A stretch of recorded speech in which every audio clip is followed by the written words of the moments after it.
levy. The budget appropriation about and in America. Yeah, in such a way, say, of example, for 2024.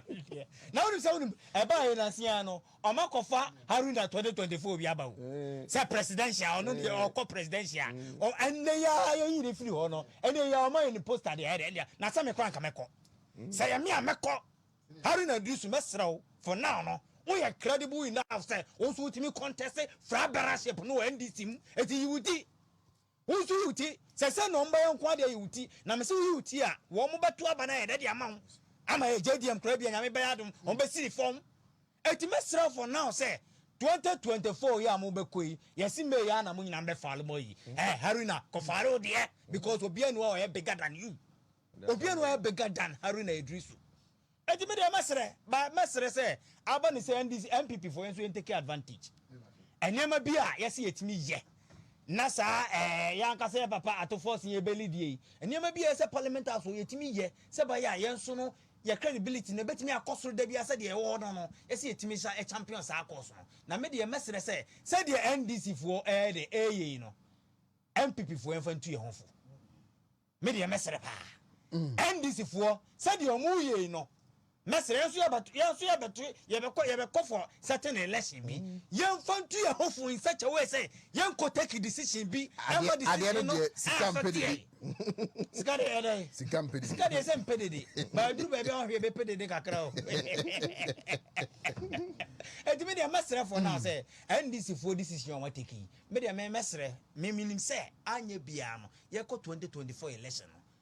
Fantastic decisions are young Casa JF Gasha or no all you know.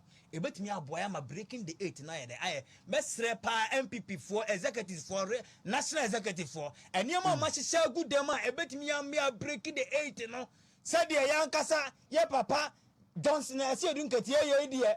Mesra Mose. Mo make so much more free home kwa decision be na mo take a munya broad consultation hey we ultimate say a minority caucus parliamentary they are not even aware na mutala na ware we nyina radical approach in kwana I said in but right politics na be a game that you should be ready for anything whether good or bad to happen say bibia betumi asi e agora wudia you have to psych yourself up say agro we am di bibia betumi asi ana I so jani no o kwa na ya wila to and bibia to me say me waka no because at the time when in down so cry sometimes yeah say one facade na show hu kran when ba they be be disappointed they bia e wan ga sana mano aye hu adu that I mean what me you yem say we ye adwuma so bi pa but then Hendy Panakasa no say we ye adwuma ne de akwo bomoden pa na so say be kan mo ati say bo ba so pa de ye be be crucified by force so in politics just as we said you know be ready to accept anything be able by your way it can be negative it can be positive but seek your own say adi we na me dey see me so person me ye na ye ne safa ko we ne sa me dey se be boa but we ye kan say nyina no I'm seeing some interesting times ahead at the Parliament House. Serious one pa. Parliament. Because ebesi neno Haruna one or the other or national mentality kakra. Enti party nsem wo mudie.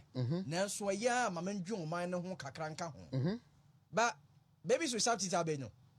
Oheneba it is going to be something like doctrine. Okay, come and please the NDC faithfuls.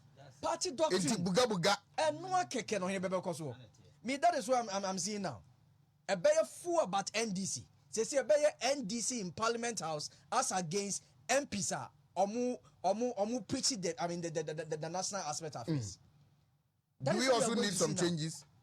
Why but not changes per se to match DS. I think we have the competent leaders more Parliament House on our house enough. That ye bet to me aka ye ho niema bomu ye. Ama bibia wie ne peye.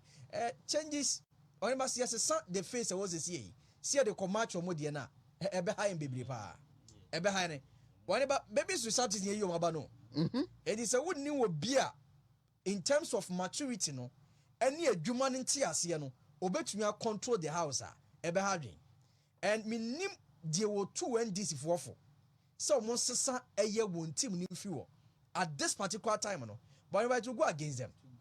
If say behind the scene no man kwatenase any obi to say Haruna Iddrisu Alhaji Muntaka any kan say kuku dam no antenase any nkomo osumase a when ba betumi akoso a lot of distraction in this party no e wo mrase bedwafie e bia no won agenda mu nyina ne se mo po bia obetumi aye more drastic in terms of the way of taking decisions in there enyo mogwa because we no mo si nche no obetumi ahamu more pa enti though is a welcome news to us as a party, but ye best say yensu side no yensu hu dinye.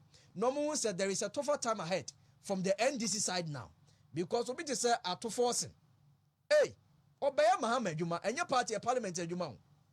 Obey Muhammad Juma as against a sitting Ketia Juma and no one Juma on Babaye and until and yemme be Broma Gan to Poncrana or Monomada and yan number home.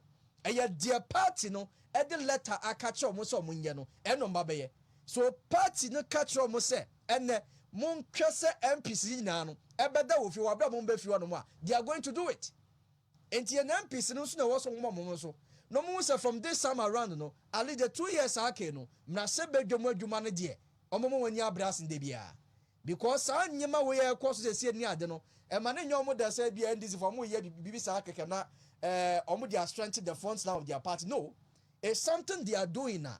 Omo be fighting against the government progress. Enti yensu enya tutu ye na enyema enwie ne peye emfama ye ne. Anya ne sade ohene ba me de me hunu enyema ebe koso se from the next certain ebe koso from ma se bedwafie mu no enye better ema government business a. It won't be easy at all. And into the yen na was yensu ye put you enyema together. Na wona ombe pa ba with the exercise across on minority side, no, you bet to be taking charge of them. Yes, as an amateur, mono, some the and never man MPP about Remono because Yama Wayano at Tamalone can easy. I drew baby NDC for Naya Casas and come rally behind him. Sabayanke drew baby and gave you a 2024 election, maybe and commit my winning. Banyama Elkuko idea, sit in Yaje, MPP for a vessel.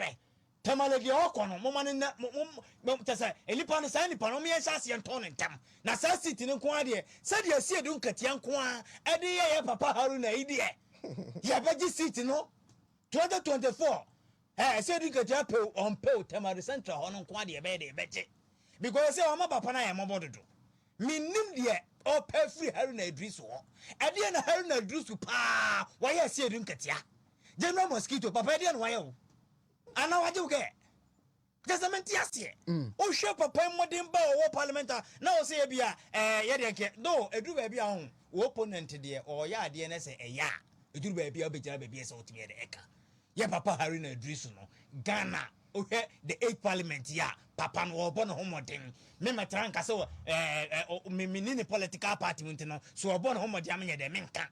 But I see you drink it. I said, "Oh, yeah, no one near you, not the urban moment. Yeah, man, yeah, day. Oh, a day. But who say parliament when you hear competent people? So you hear competent people say, yes, some ra.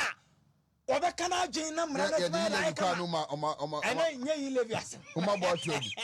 And you live yes. The budget of preparation,